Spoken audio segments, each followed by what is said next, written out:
Assalamualaikum warahmatullahi wabarakatuh. Saya Maifita Sara akan membahas tentang analisis real teorema 5.4.5 tentang fungsi Lipschitz. Dalam teorema 5.4.5 dikatakan bahwa jika f terdefinisi A ke R suatu fungsi Lipschitz, maka f kontinus seragam pada A. Buktinya, jika syarat Lipschitz dipenuhi dengan konstanta K, maka diberikan epsilonnya lebih dari 0 sebarang. Kita dapat memilih deltanya epsilon per K jika XU elemen A dan memenuhi mutlak X kurang U kecil dari delta, maka mutlak Fx kurang Fu kecil dari K kali epsilon per K sama dengan epsilon. Oleh karena itu, F kontinus seragam pada A. Di awal tadi kan dikatakan bahwa jika f terdefinisi A ke R suatu fungsi Lipschitz, maka f kontinus seragam pada A. Berarti dari teorema ini kita dapat mengatakan bahwa jika f adalah fungsi Lipschitz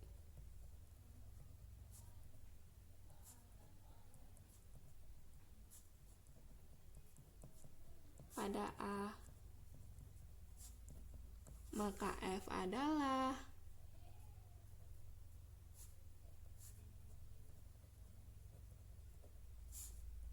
fungsi kontinus seragam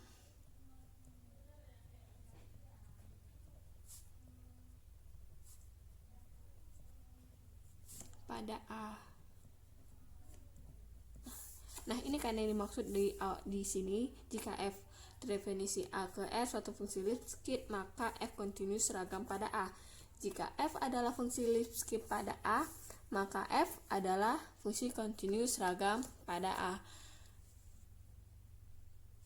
Nah, jika syarat Lipschitz dipenuhi dengan konstanta K, untuk menguji ke kontinus seragam, maka kita ambil sebarang epsilonnya kecil dari 0.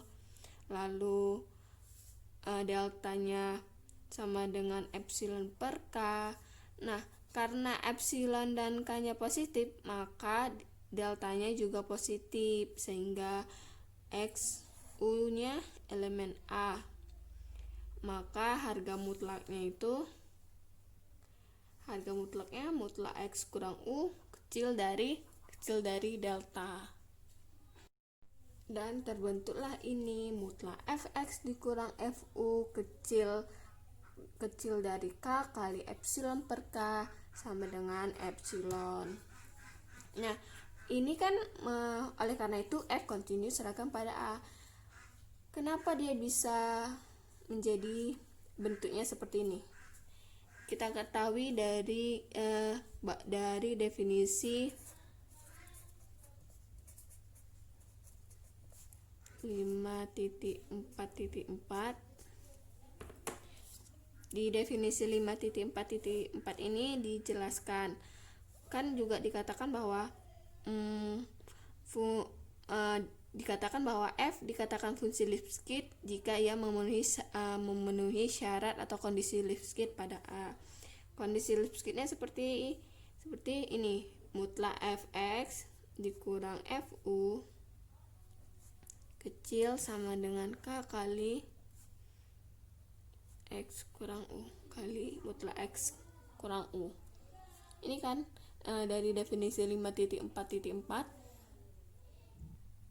Di sini sudah terbentuk kondisi Lipschitz. Nah, untuk dia menjadi fungsi kontinu tadi dijelaskan mutlak X kurang U-nya kecil dari delta. Kita di sini punya mutlak X kurang dari delta. Makanya mutlak Fx dikurang Fu kecil ini tidak ada sama dengannya karena di sini kan deltanya mutlak X kurang U kecil dari delta. Makanya yang ini kita ganti menjadi delta. Terus kan tadi juga dikatakan kalau deltanya sama dengan epsilon per K. Maka epsilon yang ini dapat kita ganti lagi sama dengan K. Epsilonnya berapa? Deltanya sama dengan epsilon per K.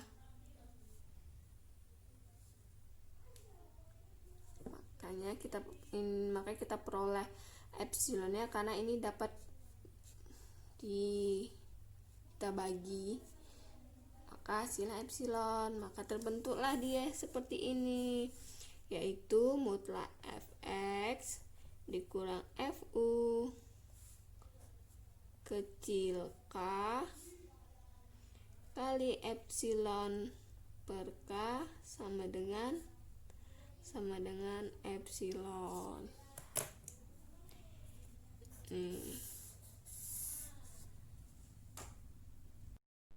Kita ambil contoh, misalnya fungsi f dengan fx-nya setengah,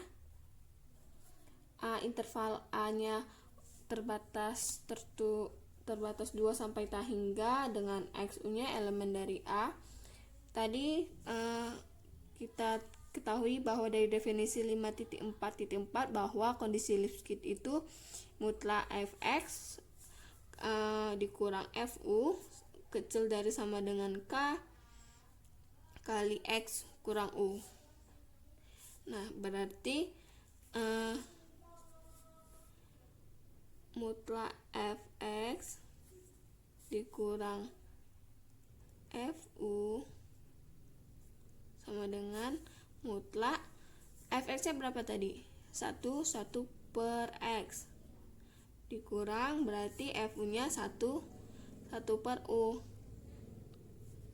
Lalu kita kali silang.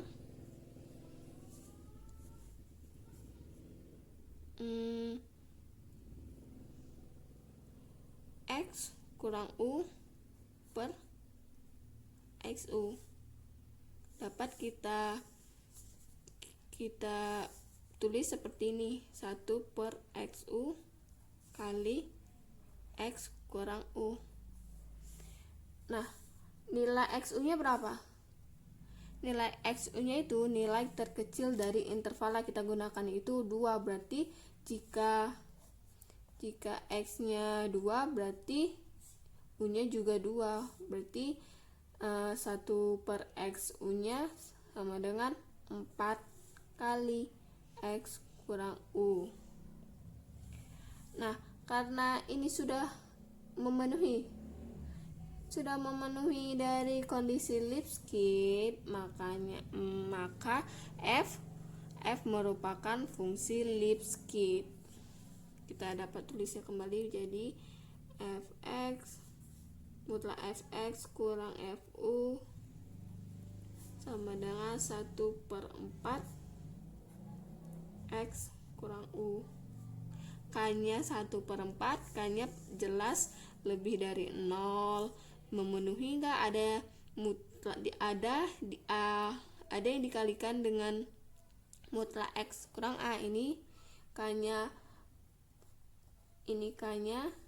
lebih dari 0 dikali dengan x kurang u. Jelas f adalah fungsi Lipschitz. Karena f terbukti adalah fungsi Lipschitz pada a, maka f adalah fungsi kontinu pada a.